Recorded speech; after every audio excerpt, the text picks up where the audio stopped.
আসসালামু আলাইকুম এভরিওয়ান।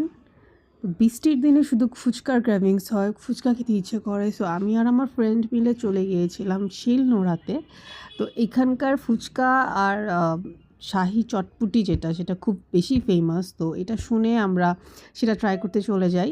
প্লেসটা মোটামুটি আমার কাছে ভালোই লেগেছে, ছোটোখাটোর মধ্যে বাট খুব সুন্দর ডেকোরেশন করা।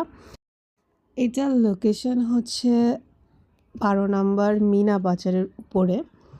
সো এখানে ভালোই ক্রাউড হয়, কারণ এখানে খাবার ভালো, যেটা সত্যি কথা। তো আমরা ফার্স্টে চটপটিটা ট্রাই করি, শাহি চটপটি যেটা। প্রাইস অনুযায়ী আমার কাছে মনে হয়েছে চটপটিটা বেশ ভালো ছিল। বাট আমার কাছে আসলে পার্সোনালি চটপটি থেকে ফুচকাটা বেশি ভালো লেগেছে।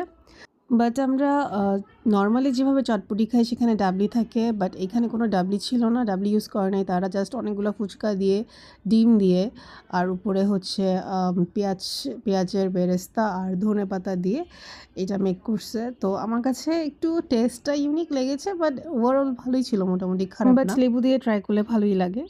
এরপরে চলে এসেছিলো ফুচকা। তো ফুচকা এখানে তারা 2 রকমের টক প্রোভাইড করে, আর হচ্ছে এই সাথে দই থাকে। আপনি 3 রকমের স্বাদ পেয়ে যাবেন, দই ফুচকা প্লাস মিষ্টি টক দিয়ে খেতে চাইলে মিষ্টি টক, আর ঝাল টকও ছিল। বাট আমার কাছে স্পেশালি ভালো লেগেছে তাদের দই দিয়ে যে ফুচকাটা খাওয়া হয়, দই ফুচকা, এটা খুব বেশি আমি ছিল। বাট আমার কাছে তাদের মিষ্টি টকটা ভালো লেগেছে, কিন্তু ঝাল টকটা একদমই ভালো লাগেনি, কারণ ওখানে সে লবণ কম ছিল।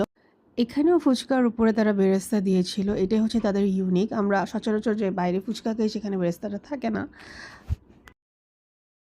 খাওয়া দাওয়া শেষে আমরা এখানে কিছু ফটো সেশন করি। সো ছবিগুলো এখানে ভালো আসছে, তাতে ডেকোরেশনগুলো সুন্দর ছিল। যাই হোক, এটার লোকেশন তো বলেই দিয়েছি, মিরপুর 12 মিনা বাজারের উপরে। ওভারঅল আমার কাছে এক্সপিরিয়েন্সটা ভালো ছিল, খাবার ভালো ছিল। সো আপনারা যদি শাহি ফুচকা, শাহি চটপটি ফ্লেভার ট্রাই করতে চান তাহলে এখানে চলে যেতে পারেন শিলনোড়াতে। আই হোপ আপনাদেরও ভালো লাগবে। সাথে আমরা 2টা কোক নিয়েছিলাম। ভালো থাকবেন সবাই। আল্লাহ হাফেজ।